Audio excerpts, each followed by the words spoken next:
Hi, welcome back to another video, and in this lesson we're going to go over chapter 9.2. Chapter 9.2 deals with testing hypotheses with two independent samples with two different means. All right, so it's a continuation of chapter 8. We're going to get our p-value, test statistic, and everything like that. We're going to test a claim, and yeah, all that fun stuff. This particular section will have a like I said, it's a continuation, but there are tweaks. So let's take a look. Let's see what even defines an independent or dependent sample. All right, so you can see the first question says a data set includes systolic blood pressure measurements from each of 250 randomly selected men and 250 randomly selected women. Now, does one affect the other? If we find the samples and find the data of men, will that affect the women? No, they're individuals. The blood pressure of a man is not going to affect the woman, unless, of course, they're in some kind of crazy relationship. But anyway, okay. Anyway, these are independent. The word natural pairing is a little off-putting to me because, to me, women and men are naturally paired. But I know it's just 2021, so that's not quite a popular statement to say. Anyway, ignore that. Anyway, okay, let me stop playing. All right. Anyway, one doesn't affect the other in this case for blood pressure. So we're going to go ahead and say that these are independent because there is no natural pairing between the two sets of data. Okay, and I don't think one example is enough. Let's do a similar question, see if they give us something different. All right, this is systolic blood pressure again. I'm trying to get a different one. Yeah, we know it's going to be that one. So if you see this question, choose that they are independent with the men and women. Let's see, third time's a charm. Okay, the list price and selling price for each of 150 selected homes. Okay, so does the list price affect the selling price?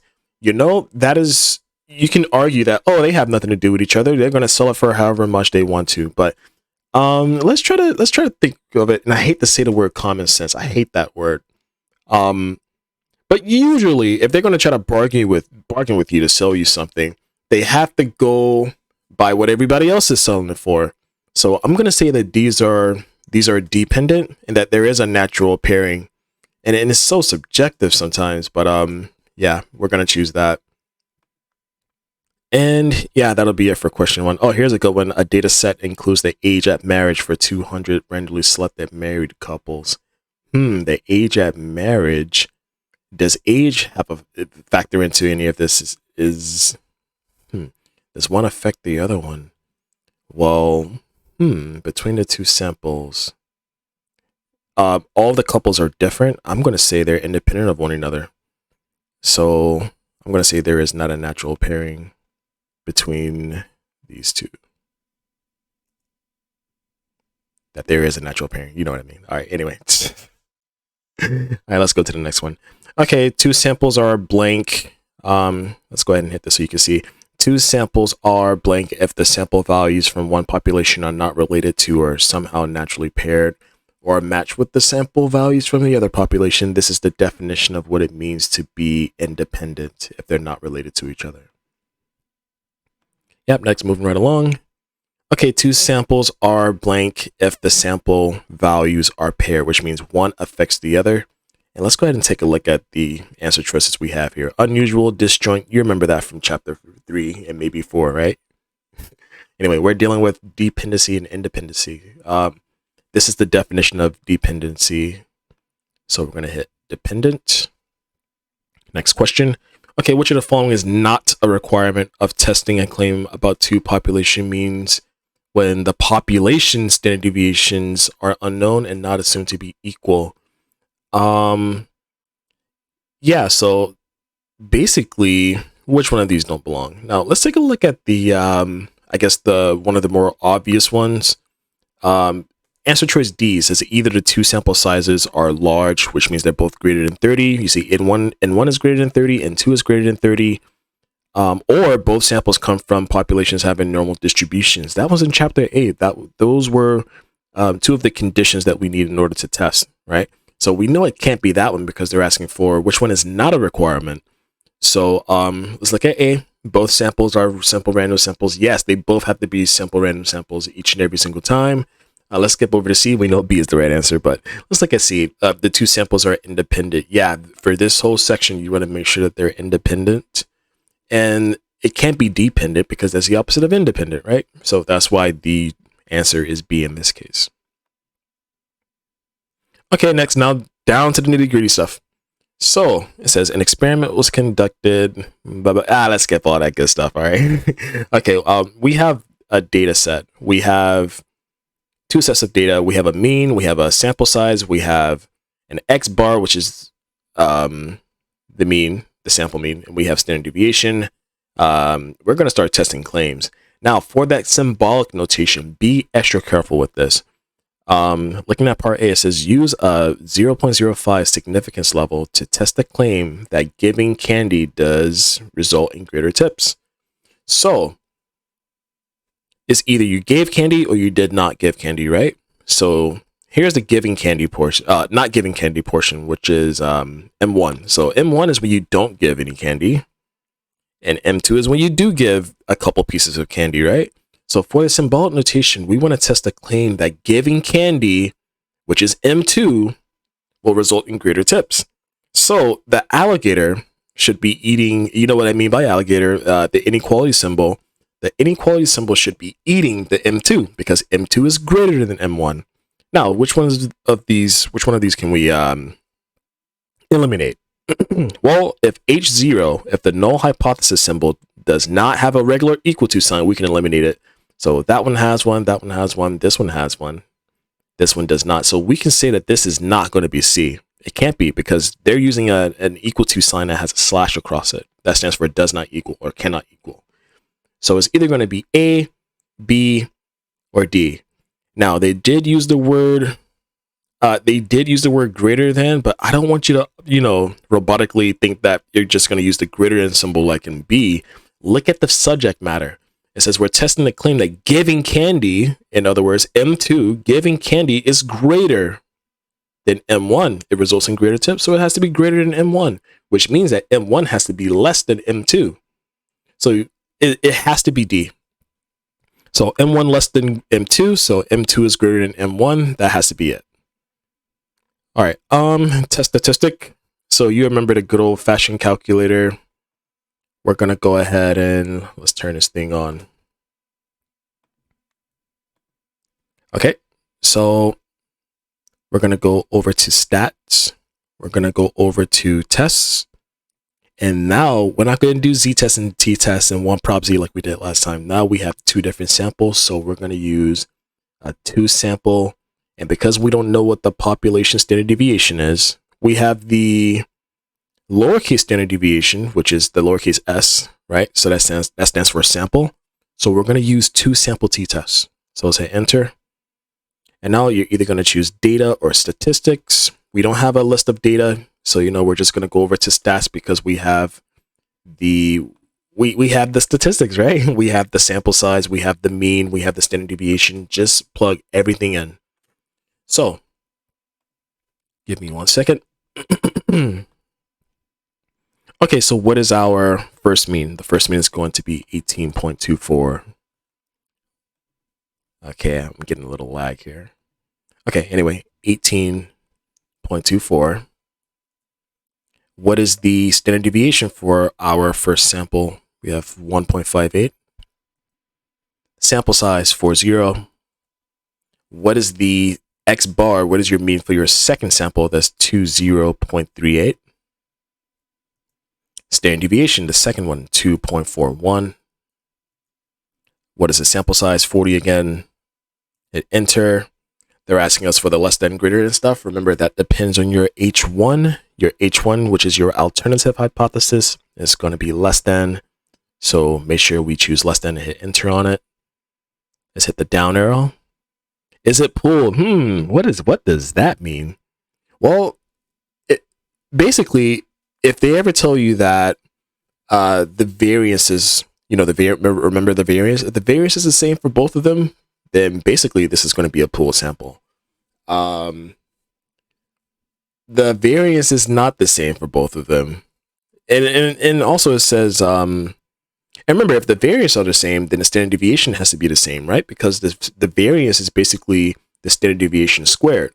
So if they tell you one or the other, if they describe what the original standard deviations are, the population standard deviations, you would choose pool. But I think it's safe to say that in this course, we're not going to choose yes, because very rarely do we ever have two population standard deviations the same. Very rare. All right, but anyway, and you can see they say here, do not assume that the population standard deviations are equal. Basically, that's a big fat no that we're going to choose for pooled, okay? So have no highlighted. Maybe we will get one that's that's the same, but it's very unlikely. Let's hit calculate. Okay, so there goes the gold mine right there, right? What is the test statistic? They wanted 2 decimal places. This is a negative. So negative 4.69. So we're going to add one. So negative 4.7. Hit enter. Bam. Excellent. What is the p-value? As you know, the p-value is right below it. And you can see this p-value is 6.740. And we have a negative 6, right? So let me refresh your memory on what that all means. So let me close the calculator right quick for a second. Where is it? Yeah, let's close the calculator.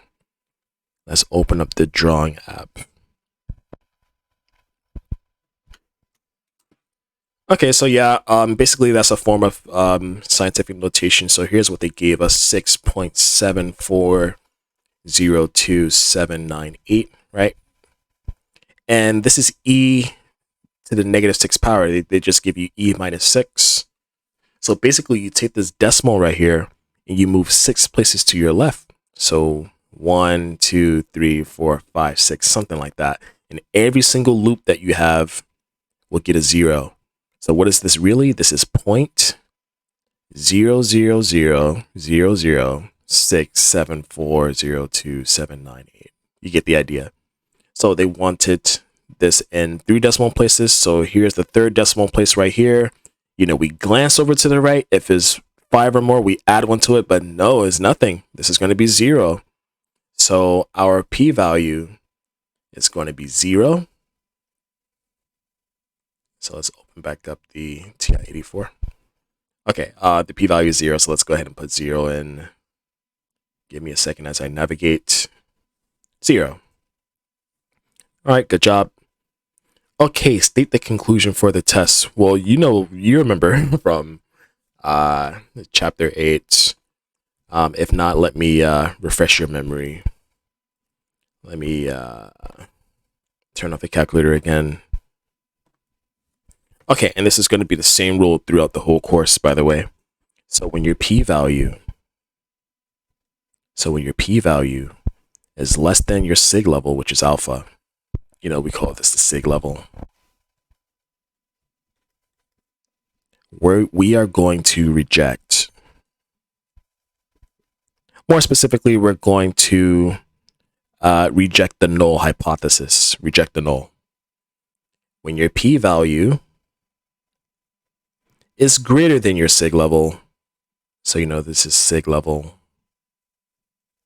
we are gonna fail to reject.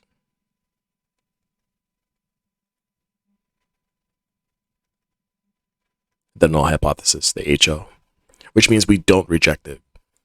Yeah, so just remember from chapter 8, it's the same deal. So what does that mean here for us? Okay, well, definitely our p-value is 0. So whatever the alpha is, the significance level, our p-value is going to be less than your sig level. And what is our sig level? Our sig level is going to be 0.05. So it's definitely less than. So we're going to reject. So it's either going to be B or D. So we're going to reject the null. And remember, whenever you reject, there is enough evidence. So we're not going to choose D. This is definitely B. And well done. And somebody was asking about this in the WhatsApp group chat.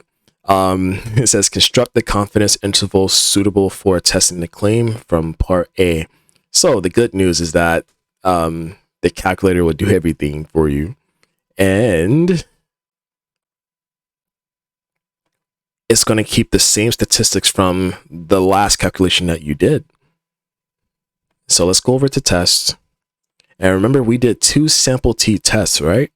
But we need a confidence interval. So we're going to go to 2 sample t interval. And there it is. I guess they couldn't fit all the letters in. So 2 sample t interval. And take a look. It has all of our statistics from the last time we computed the hypothesis testing, the 2 sample t test. So this is 2 sample t interval. We have everything. Just make sure everything matches. And everything does match. Now, the C level. Be very careful about the C level. Basically, is not quite like what we were doing before. Remember that the confidence level is just the complement of your significance level, meaning you're just going to take 1 minus it and that would be it. With the independent samples, you got to be very careful because they do something a little bit different. And depending on the type of test it is, like this is a one-tail test, sometimes you're going to subtract twice. So let's go to view an example right quick so they can illustrate a little bit better. Yeah, we're just going here. Yeah, it's a good thing that we have a calculator. Otherwise, we will have to do all this mess right here. I feel sorry for the other students. Okay, so yeah, they already got the p-value, like we already got it. 0.05 to test the claim. Okay, so they're telling us about the alpha over 2 stuff. So this is if you're doing it by hand. We don't have to do it by hand. Let's see. Note that this confidence interval is being constructed in one-tail claim, so the interval should be constructed with a confidence level. 1 minus 2 times alpha. There we go. That's exactly what I was talking about. So when you're dealing with 2 samples, okay, and when this is a one-tail test, we're basically going to subtract. We're going to do 1 minus the significance level twice. 2 times alpha means, 2 of them. So yeah, I know it's a little weird. And you can see this corresponds to a confidence level of 90. So whenever you're dealing with the one-tail test with 2 samples, you subtract it twice. And it looks like they really didn't give us any, I guess, a graphical explanation. But you know what? Just commit it to memory. Just subtract it twice. We have 2 different samples, so we have funny business going on. So for our C level, go ahead and you can do it this way. 1 minus your significance level, which is 0.05. Remember, it was 2 times that. So let's go ahead and multiply that by 2. And let's go ahead. You see they have 0.9. Is it pooled? No, that doesn't change. So here is our confidence interval. And you're going to see we're going to be a lot speedy. Knowing what we know now, we're going to calculate differently. Another thing, that degrees of freedom thing, we're not going to choose 67.2977 just in case.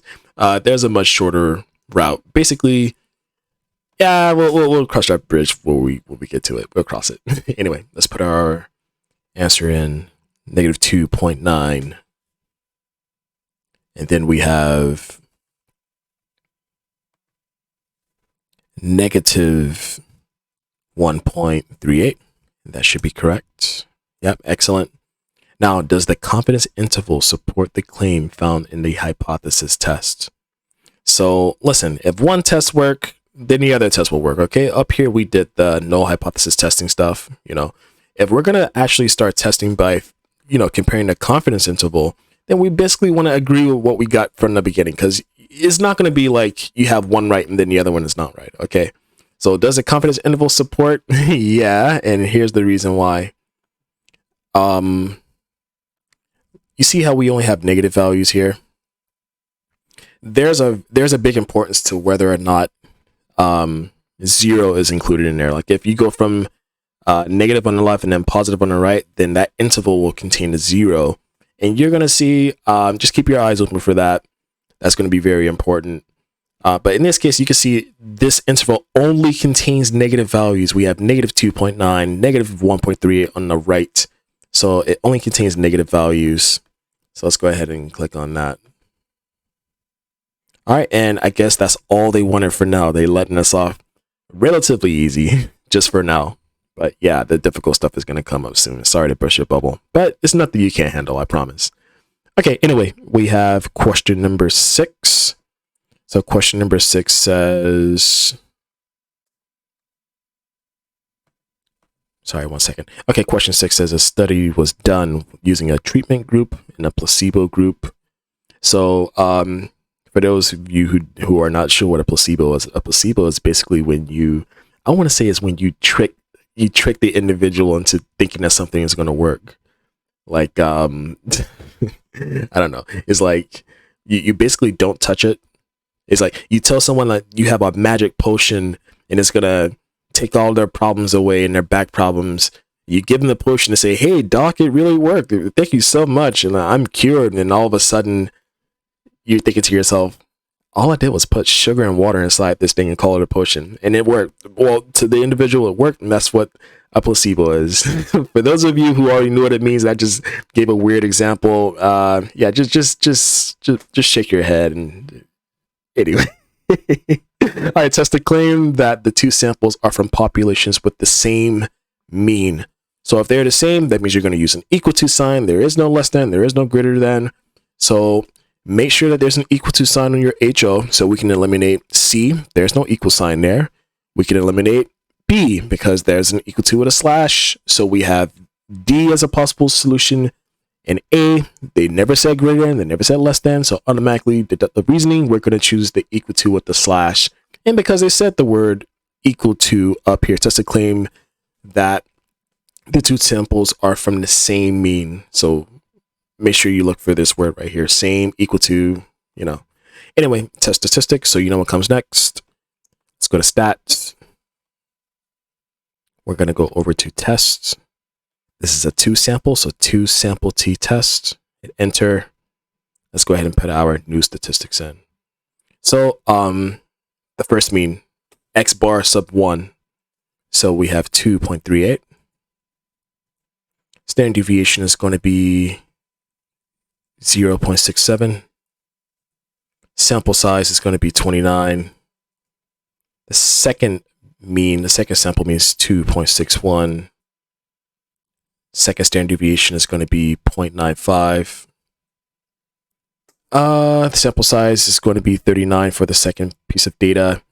We're choosing the equal to symbol because our null hypothesis, our alternative hypothesis had the equal to with the slash. Let's go down. Make sure you always choose no.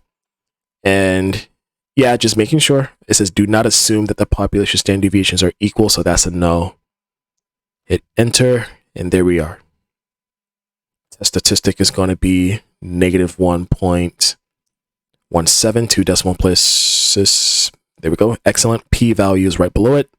P-value is 0.246. 0.246. All right, we got it. Now, state the conclusion for the test. Our p-value, let's compare it with the significance level. Our p-value here, 0.246, is greater than your sig, so we're going to fail to reject. So let's see, so you can see the notes properly. Okay, yeah, so here are the steps, the guidelines. When your p-value is less than your sig level, you're going to reject the null. When your p-value is greater than the sig level, you're going to fail to reject the null. All right, back to business. I know you could have just rewinded, but I just want to make it easier on you guys. Anyway, this is a fail to reject, and whenever you fail to reject, so it's either A or D, fail to reject, there is not enough evidence. Bam. Okay, confidence interval. So we're going to go back to, we're going to hit the stats button. We're going to go to tests, plural. We're going to go all the way down to 2 sample t interval. So 2 sample t interval. And everything is there. You could double check. We have the 2.38, 0.67. I'm looking at the other screen as we speak. All right, go all the way down. sea level. Let's make sure that the sea level is, appropriate. So what was our significance level here? The significance level here is 0.05. This is a two-tailed test, isn't it? So, question, do the same rules apply? Are we going to subtract are we going to subtract the significance level twice like we did with the one tail? Well, I will let them explain it to you. Let's go to view an example.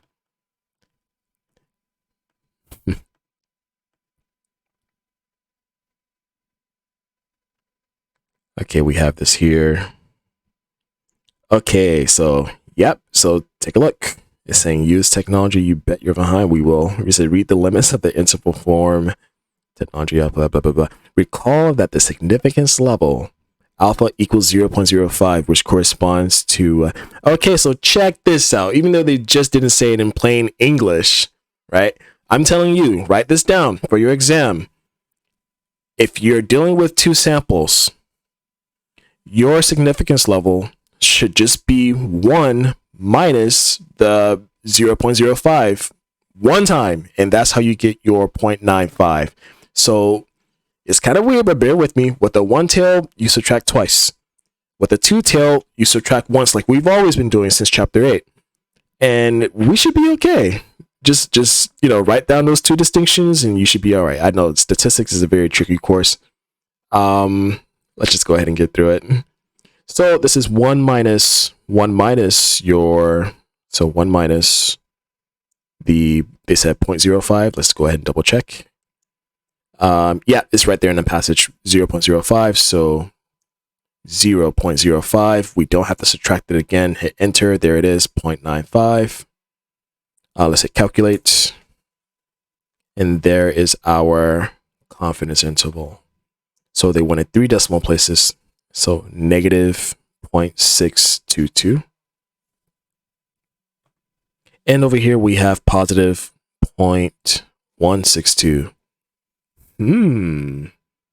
Check this out. We have a negative value on the left. Oh wait, that's it? That's all they wanted? Let's go back to here for a second. Yeah, it's going to be very important when you're testing. They didn't ask us this time, thank goodness, but we have a negative value on your left and a positive value on your right. That means that somewhere in the middle, there's going to be a 0, and you're going to see how it plays in later, I promise. Looks like they're not going to kill us now. Okay, so question number 7. Okay, so use a 0.05 significance level to test a claim that blue enhances performance on a creative task. Okay, so looking at the subject matter, you see we have like a long passage here. Yeah, assume the two samples are independent and that the standard deviations are not equal. What are they talking about? Let's see, the effects of color on creativity. Subjects with a red background were asked to think of creative uses for a brick.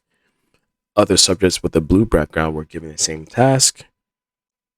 All right, that's interesting. Responses were scored by a panel of judges, and results from scores of creativity are given in the accompanying table.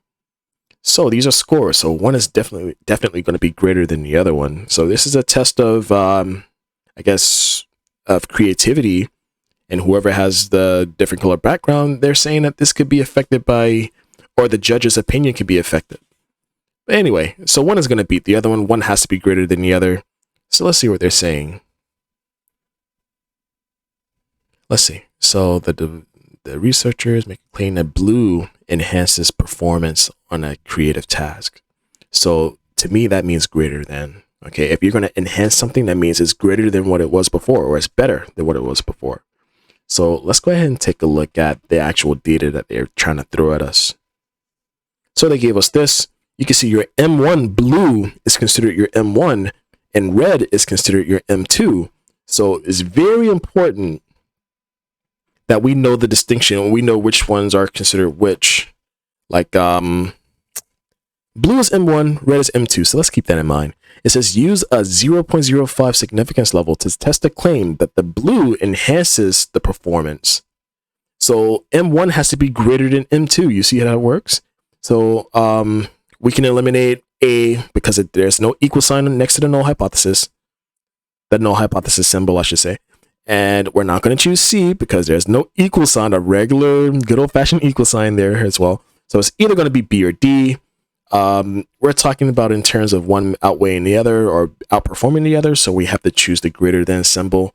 Remember, blue is M1, mu1, I should say, and red is M2. We're trying to test the claim that blue is better than M1. I mean, M2. Blue is better than red. You get what I'm saying. Anyway, let's go ahead and put our stuff inside of our calculator here. So stats, we're going to go over to tests. We're going to go over to 2 sample t-tests. And I already missed it. I missed it. 2 sample t-tests. Let's hit enter. And let's put our statistics in. So we have 38 for our sample size. Let's put the mean in first. 3.76. 3.76. Why is it not working? There we go. 3.76.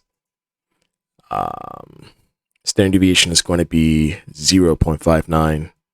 So be very careful when you're putting these in. Make sure you can tell which is which, like with the columns and rows. Just make sure you pay attention. We have 38. All right. The second sample size, second sample size is 33. The mean is 3.03. Standard deviation is 0.99. 33 we said. Okay, less than, greater than, equal to, which one? So take a look at our H1 right here. We have M1 is greater than M2. So we're going to choose the greater than symbol, greater than M2 right here, or mu2. Any Pokemon fans out there? Anyway, hit calculate. Okay, so that is it. Test statistic is going to be whatever your T is, 3 point, how many decimals? 2, 3.70. Nice work. P-value. Now we have 2.634. We're going to move 4 places to the left. And so that I don't make any mistakes, I'm going to go ahead and write it down and physically move that decimal place over to the side. So give me 1 second. If you can only see my screen, like I know what you guys see, but if you can only see the mess that's on my screen to create these videos, please give this video a thumbs up, by the way. Anyway, so the p-value here is going to be 2.6342515, and this is E minus 4. So we take wherever the decimal place is, and we're going to move that many places over. So we're going to say 1, 2, 3, 4, 5, and every single loop would get a 0. So 1, 2, 3, 4 zeros. And now let's go ahead and write down what we have now. So this is 0, 0, 0, 0, 2, 6, 3, 4, 2, 5, 1, 5. You get the idea. The decimals all the way here to the left. Now they wanted you to round this to 3 decimal places. So here's the 3rd decimal place. We glance over here to the right. Yeah, it's a smiley face. Not even, unintended, I promise. Anyway, this is a 0. So look, the whole thing is 0. Okay, it's approximately 0. Even though we know that there's some numbers behind that decimal, this is relatively close to 0. If you were doing this by hand instead of the calculator, you would know that, yeah, they would give you a 0 in the table. So this p-value is going to give us a 0. So this is basically 0. All right, fantastic. Okay, so we're going to fail to reject, all that good stuff. Okay, so this is going to be a reject because the p-value is less than your significance level. So it's either going to be B or C. And whenever we reject, there is enough evidence. So remember, with the testing hypothesis and everything like that, when you reject, there is enough evidence to support the claim. When you fail to reject, there is not enough evidence to support the claim. All right, excellent. Okay, let's go ahead and go to stats. We're going to go over to tests. 2 sample t, not test, but 2 sample t interval. Not Z, but T, right? because we don't know what the population standard deviation is. Okay, so everything is already there. Yeah, this is from the last go around. Remember, we have to worry about this guy over here. Now, is this a one tail or two tail? Do we have to subtract that? Do we have to subtract the sigma, the significance level? Not sigma, I'm sorry, the alpha. All these Greek letters. Do we have to subtract twice or not? Well, this is a one tail test, so the answer is yes. We have to subtract that thing twice. So this is going to be 1 minus the significance level. The significance level here is 0.05. And you can either multiply this by 2, right? Or if you're not quite the math head, you can just subtract another 0.05. You get the same result. Okay, it's the same thing. So I hit enter. Yep. So pooled, no, we're not going to hit pooled. Go all the way down, calculate. And there it is.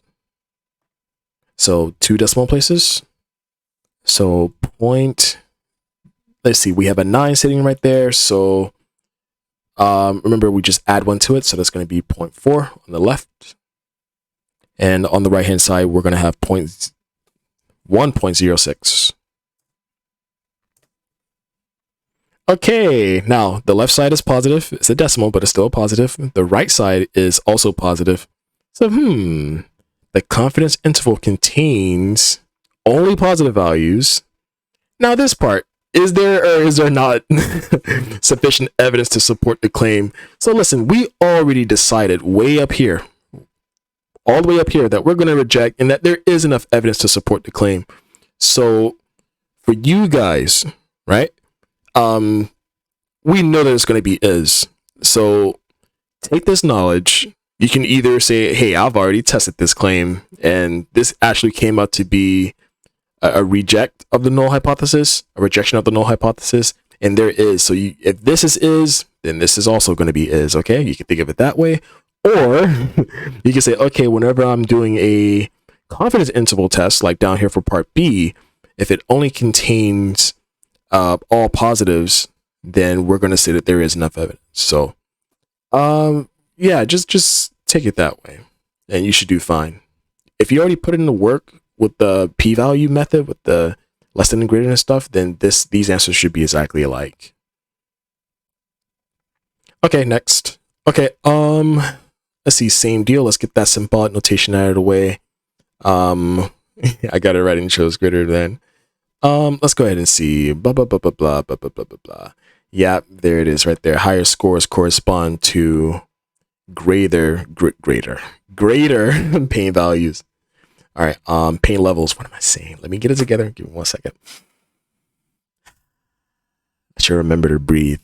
Anyway, okay, researchers conducted a study to determine whether magnets are effective in treating back pain. Pain was measured using the visual analog scale, and the results shown below are among the results obtained in the study. Higher scores correspond to greater pain levels. Assume that the two samples are independent, simple random samples selected from normally distributed populations. Okay, and do not assume that the population standard deviations are equal. Okay, all that good stuff. Here's our statistics.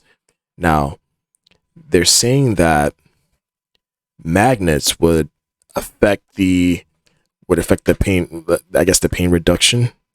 So yeah, test the claim that those treated with magnets have a greater reduction in pain than those given a sham treatment. So you can see, basically we have to figure out which one is mu1 and which one is mu2. mu2. Anyway, so the magnet treatment is considered your M1, your mu1. Your sham treatment is considered your mu2. So we're trying to test the claim that the magnet, which is mu1, is greater than the sham treatment, which is mu2. So it has to be this one. You see, it basically completes with what we're trying to find. We're trying to find magnet greater than sham, so there's M1 greater than M2, so this is it. Anyway, yeah, the fun part, the relatively more consistent, easier part. We're gonna go to 2 sample T test. I always pass it. Anyway, two simple t-tests. And let's put our statistics in there. Our summary statistics. And I almost messed up right there. Okay.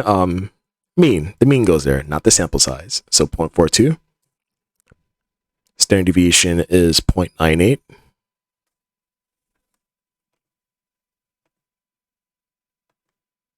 Okay. Anyways, all right. The sample size is going to be 20. The second mean 0.38. Standard deviation is 1.4. 20 for the second sample size. We're choosing the greater than symbol, which is already highlighted. Are they pooled? Nope, because the standard deviations are not the same. The population standard deviations are not the same. And they said it right here. So, yeah, just choose no. Okay. All right, hit calculate. And there we go. So let's go ahead and put the stuff in. Okay, and I want to apologize for taking so long with the uploading of these videos. The next videos I'm gonna upload them later on in the day. All right, so 0.10, 2 decimals. Okay, p-value is gonna be 0.459 for 3 decimals. Okay, so the p-value is definitely greater than your significance level, which is 0.05. So we're going to fail to reject the null hypothesis, and there should not be any sufficient evidence. Remember, these two go together. Fail to reject. If you fail to reject, there is not enough evidence. Okay, let's go ahead and find that right quick. So tests, 2 sample t interval.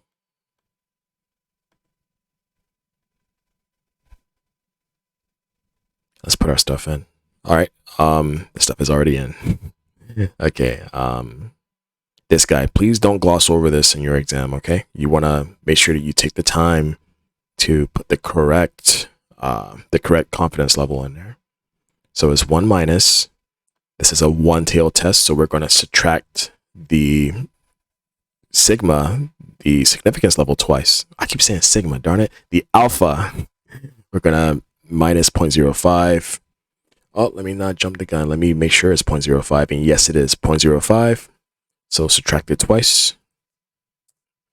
There we go. Yeah. So it stayed as 0.9. But listen, you catch my drift, okay? You don't want to just gloss over that one. That's what they're hoping you do. Calculate. All right, there it is. So on the left, we have negative 0.6. How many decimals? 2 decimals. So negative 0.61. And on the right side, we have 0.69. All right, well done. Now, does it appear that magnets are effective in treating back pain? Well, So let's take a look up here. We failed to reject the null, which means that there is not enough evidence to support that those treated with magnets have a greater mean reduction. Yeah, so we're going to basically say that, nah, that it's not true. So we got to say that they're not effective. And why are we saying that they're not effective?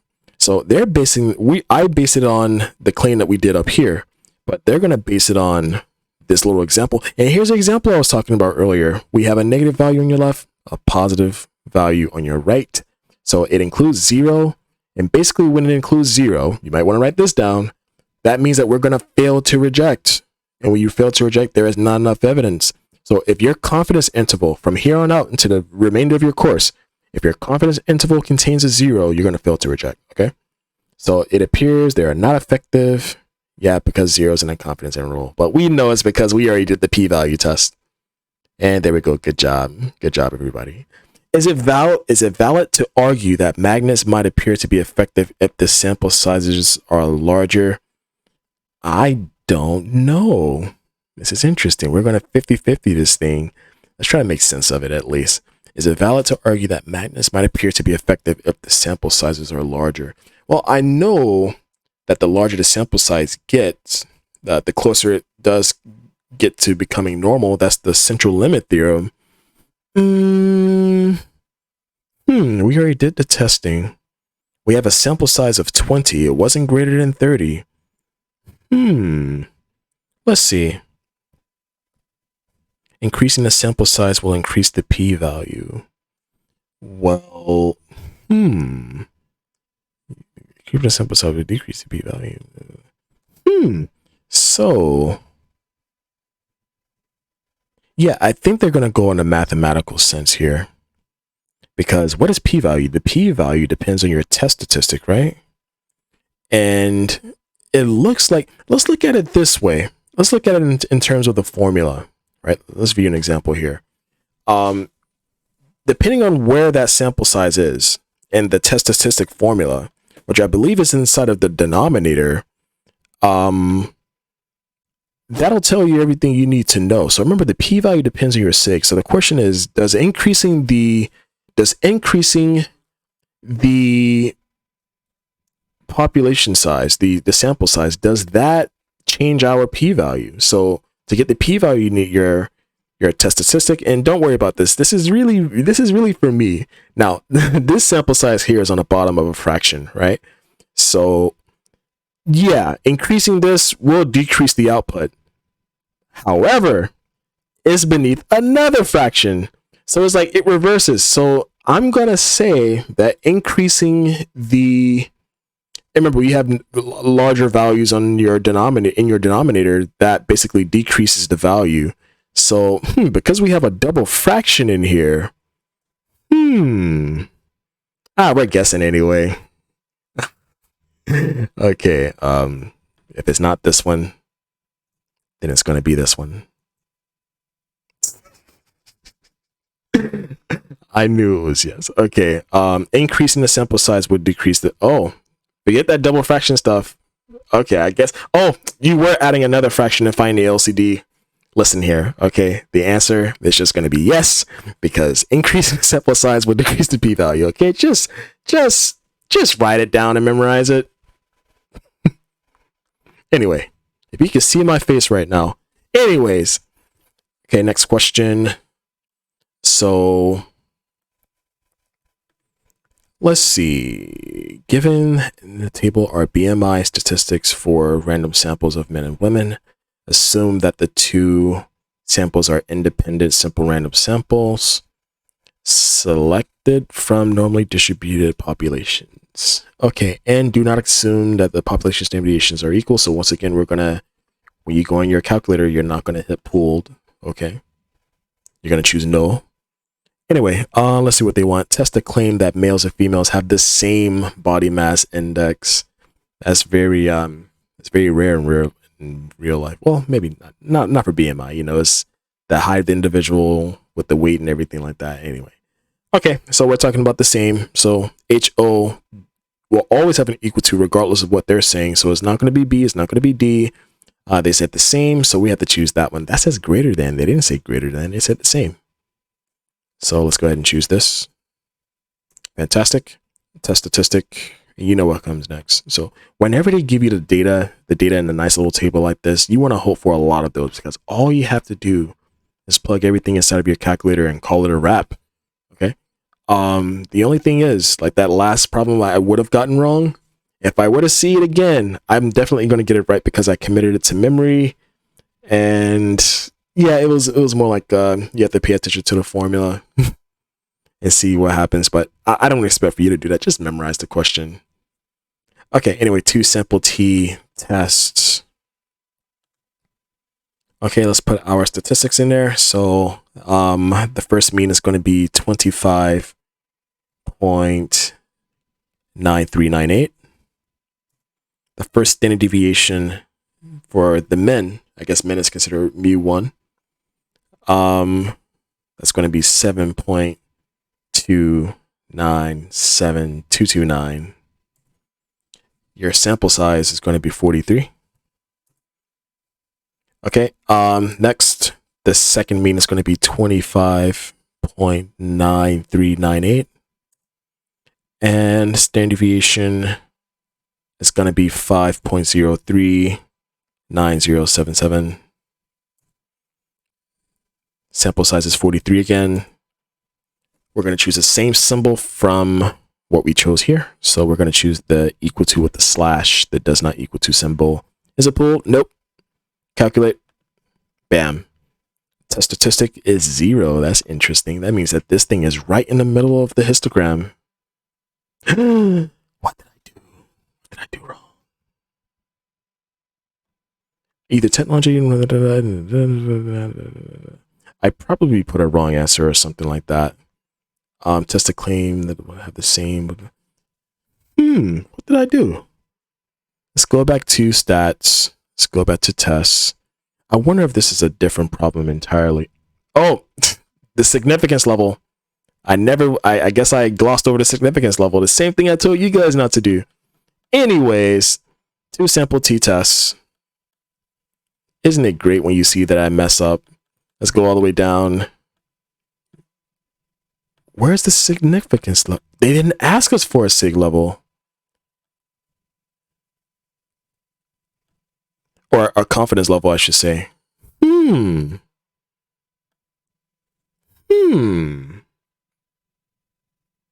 Use a 0.01. Yeah, but the test statistics should still be the same regardless. So I'm not sure what the heck is going on. Let me double check over my inputs.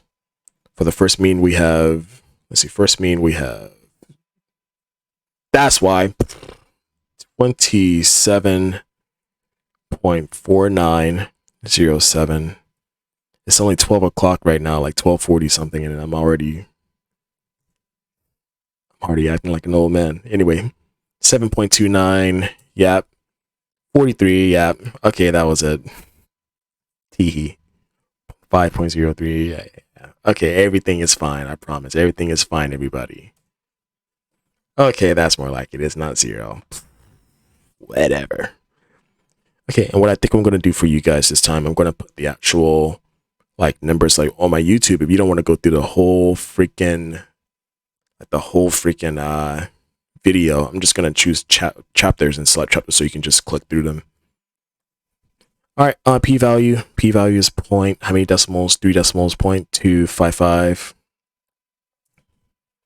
I bet you guys were screaming at the calculator, like screaming at me saying, "No, Dan, no, that's the wrong one." Anyway, p-value is 0.255. That's going to be greater than our significance level, so we're going to fail to reject, and there is not enough evidence to blah, blah, blah, blah, blah. And look at that. They use the word warrant rejection like in the good old days. Whenever we have a two-tailed test, we use warrant rejection. Looks like they're sticking to that for now. Anyway, construct the confidence interval, so you know what that means. Stats, test. We're going to go over to 2 sample t interval. There it is. Okay, everything should be all in. And now this is where we ask for the sig level, right? So it's a 2-tailed test. So no funny business. It's going to be 1 minus whatever your sig is. And your sig is 0.01. So 0.01. Hit enter. 0.99. Is it pooled? Nope. Looks like it's never going to be pooled because those variances, the standard deviations will be the same. Or will not be the same. Okay, take a look at this. There's a negative and a positive, so you know that's definitely going to reinforce our fail to reject notion. See, so 0 to 4. Let's go over here. We have 5.126. All right, good job. Does the confidence interval support the conclusion of the test? So once again, you can cheat. You can go up here and say, we're going to use the fail to reject. So does it support the conclusion of the test? Oh, does a confidence interval support the conclusion of the test? Yes, it does. Because it contains 0. Excellent. Okay, how many questions do we have left on this? We're on number 10. 2 more questions. Okay, so let's take a look at this data before we... Okay, so here's the data. Looks like we're going to be putting those in. All right, let's see what they got. So use a 0.01 significance level to test a claim the mean weight of the 1988 population is less than the mean weight of the 2012 population. Well, which one comes first? Which one is M1 and which one is M2? I think the first call... Oh, looks like, if I'm not mistaken, whichever column comes first, that's going to be your M1, and whichever one comes second, that's going to be your M2. Let me make sure you guys can even see this. Yeah, all right, you can see it. Just double checking. Okay, so the M1 is going to be the 2012, the people in 2012, and the M2 is going to be the 1988. So M1 should be less than M2 because they're trying to figure out. Oh, wait. They said the 1988 is less than that. So if it's less than, so M2 should be less than M1, which means M1 is greater than M2. So it's either going to, it's not going to be that because we need an equal sign, right? So let's go to one that has an equal. So it's either going to be A or D. So M2 has to be less than M1, which means M1 has to be greater than M2. Oh, wait, hold on. Did I just, it's this one, okay? Damn. Goddamn. Before I confuse us anymore. It says test claim that the mean weight of the 1988 population is less than the mean weight of the 22. Wait 1 second. If that's the case, then this would be your M1. I'm sorry, this would be your M1 and that would be your M2. That's not cool. That's not cool. But anyway, let's see if we can get to the bottom of that. I guess with this particular problem, if you see the same exact problem, just make sure that your 1988 is your M1 and your 2012 is your M2. Oh, look at that. They used a Roman numeral. This is 1. This is 2. Why would they do that to us? Why would they switch them around, making me... Look, whichever one has the number associated with it, in this case a Roman numeral, choose that one, okay? So the 1988 is your M1. They want less than, so M1 should be less than M2. Deal? Deal. We're all learning here. Anyways, we're going to go ahead and plug everything into the calculator now. This is stats, and this is the first time that we've ever had actual data. So just take your time and put the data in. It's not that many that we have to run over to StatCrunch or something like that. Let's go ahead and take our time and just put in for your M1, 85.6, 82.7, 75.7. This is, at this point, it's just a test of our patience. We're going to get the same answers that we got last time. 100.3, 90.3, 93.3. I'm sorry, 93.5.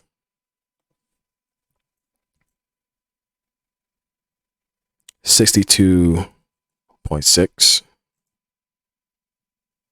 85.1. 96.5. 66. 76.6. We're going to move over to the right and do the same exact thing. So 85.4, 109.5, 84.2, 86, 91, 80.7, 71.1, 80.9,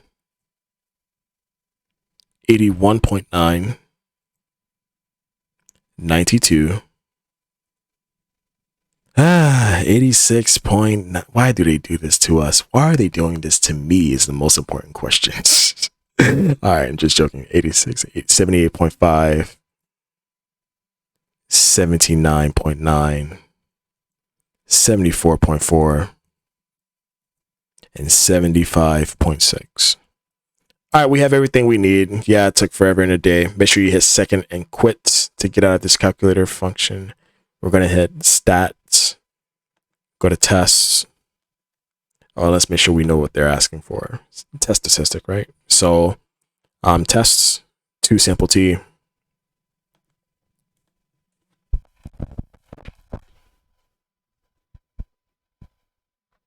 All right, enter. All right, let's put all of our stuff in, but this time we're going to highlight data because they gave us data value. So go ahead and hit enter. Now that was L1 and that was L2 that we had in there. Okay, so make sure you use your L1 and your L2, not L3, not L4, but L1 and L2, okay? Leave the frequency as 1 for both of them. We're talking about less than, So choose the same symbol as your null, as your alternative hypothesis, your H1. All right, pooled is going to be no. And one more thing, you see it says mu1 colon. Yeah, they're basically comparing. That's your alternative hypothesis. Okay, so just choose the same symbol. All right, calculate. All right, so the calculation is 2 decimal places, so negative 0.42. Good job. P-value is 3 decimals, 0.341. Nice work. Now state the conclusion. So our p-value is definitely greater than our sig level. Sig level here is 0.01. So the p-value is greater than your sig. So this is a fail to reject. When you fail to reject, there is not enough evidence, or there is not sufficient evidence. Okay, let's go ahead and get that confidence interval out of the way. So confidence interval, yeah, so stats. We move over to tests. We're going to go to 2 sample t interval. L1, L2, let's go all the way down. Now the elephant in the room, this is a one-tail test, mind you, because we use the greater than symbol, so we subtract twice. So this is 1 minus. Anyway, 1 minus the sig level, which is 0.01. We're going to do 0.01 minus another 0.01. Hit enter. 0.98 this time. So the C level is 0.98. Don't get confused on that. Try not to get confused. Just write down some good notes and just commit it to your memory. You should do fine. If I can do it, you can do it. I hate when people say that. Never mind. Just do your best, okay? Anyway, we have a negative value and a positive value. So yeah, it's definitely consistent with our findings for the fail to reject. All right, so 1 decimal place, we get 12.4. Over here, we're going to do 1 decimal place, 8.9. Excelente. All right, good. Last one. So how do you feel so far? Like, if you made it this far in the video, I appreciate that very much. Adding to my watch hours, really, they really help me. Okay, last question. Now, is it going to be a doozy?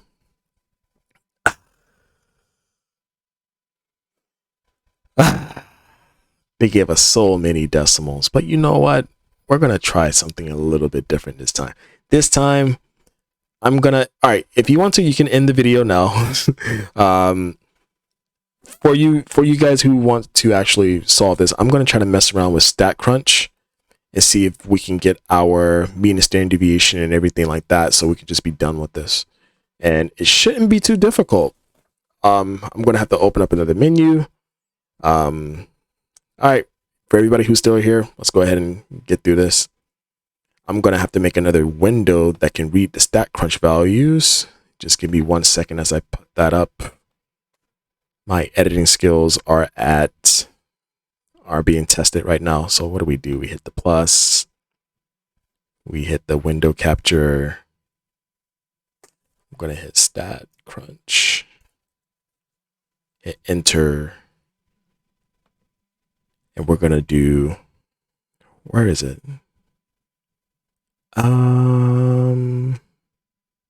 Is it here? Yes, it is. All right, so check this out. Wait. Ah, there it is. Yeah, it popped up right there. So let's just bring this over here this way. Okay. Okay, so now what? Okay, so let's go ahead and try to find our sample size. We already know the sample size is. Sample size here is stopping at 12, so the sample size there is 12. The sample size here is going to be 16, and hopefully this StatCrunch program will give us everything we need, and hopefully it doesn't make us work too hard for it. So let's go to stats. We're going to go over to t-stats for 2 sample with data, and I think it's going to be okay. I think it should be all right. Okay, so values in, it's asking us for sample 1. So we're going to choose regular Coke. Skip this portion here. Sample 2, we're going to choose Diet Coke. Are we going to pool the variances? No, we're not, because the population standard deviations are not the same, I'm assuming. I could go back and read, but we're so far ahead right now. We're going to choose the same symbol that they're going to use. Oh, this is for hypothesis. Yeah, so we got to choose the same symbol that they use, and we have to use, let's just make sure everything is nice and consistent. So give me 1 second. If you're still here, props to you. Mad props to you, and I appreciate it. All right, this is a one-tail test where you're choosing greater than. Okay, so let's use the greater than symbol. This is for when we need a confidence interval, which we more than likely will be using next. But to be honest, oh yeah, this thing doesn't give the standard deviation, does it? They just want us, they want us to work so bad. Anyway, yeah, significance is 0.05. What is all this? I don't even know what this is. Let's put in some, I don't know, summary statistics. Yeah. Shapiro. Wow. Anyway, just wow. Compute. And let's see if they were, oh, they gave us a standard deviation. Look at that. That is wonderful. And they even gave us the p-value and everything else on top. So, I think everything is gonna be okay, guys and gals. Let's go ahead and go back to, did it give us a test statistic? Yeah, it says 16.0. Let's see how right it is. Let me not get too excited because StatCrunch is not very, let's just see if it works. So don't worry, but we have the standard deviation for both, and we have the mean for both, and we have the sample sizes. We're good. We're just going to put that in our TI-84, but we're trying to see if the StatCrunch would give us what we need. So they're proposing that the test statistic, which is weird, is going to be 16.09, and let's see what we got. Well done. Oh, okay. So now that we have options, now StatCrunch wants to imply. They want to. They want to comply. There we go. Anyways, p-value, it says is less than 0.0001. So basically that's 0. Everything looks like it's going to be a-okay, guys. State the conclusion of the test. Your p-value is definitely less than your sig level. So you're going to reject. When you reject, there is enough evidence. Fantastic. You know what? Since StatCrunch was so nice to us, I want to see if we can use the function to actually find the confidence interval. So let's go to tstats for two samples with data.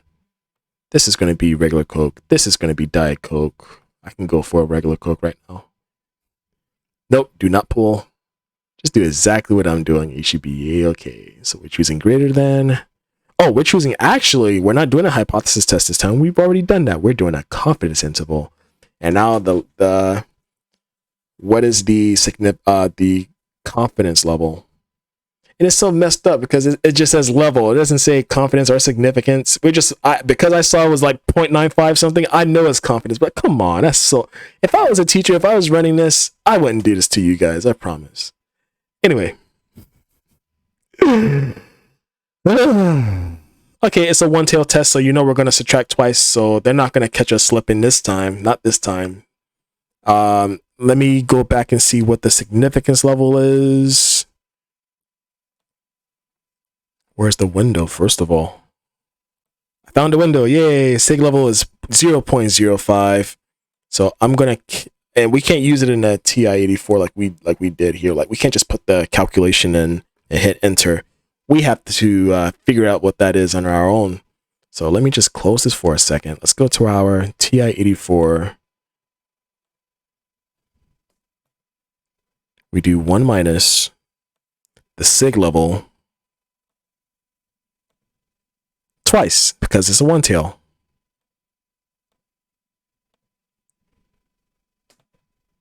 .9. Okay, so let's turn off that calculator, turn on StatCrunch again. We're gonna put 0.9 in here. And I trust the TI-84 because it doesn't have any tricks and stuff like that.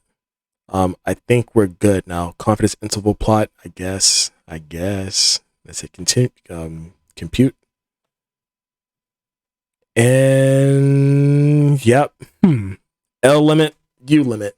They could have written the word lower and up, the words lower and upper, but whatever. I think we got it. I think it wants us to trust the software, but I still don't. No way in hell. Anyway. Okay, so the lower limit, which is L limit, will be Do you guys even see that? Yeah, you see it. Okay, just making sure. Oh, this was quite the chapter, I must say.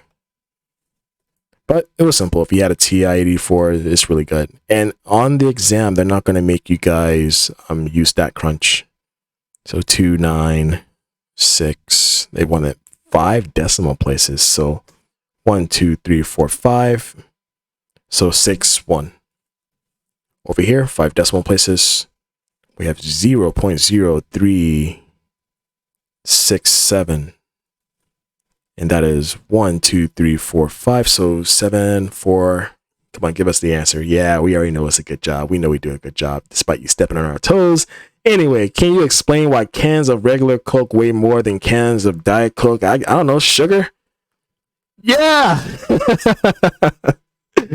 Oh, yes, good stuff. It's nice when things make sense.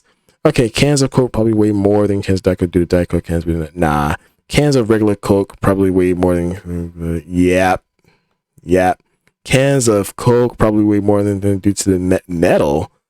They're adding extra metal to our Coke. Seems like they add a lot of things to Coke. Anyway, nice work. We got our 100%.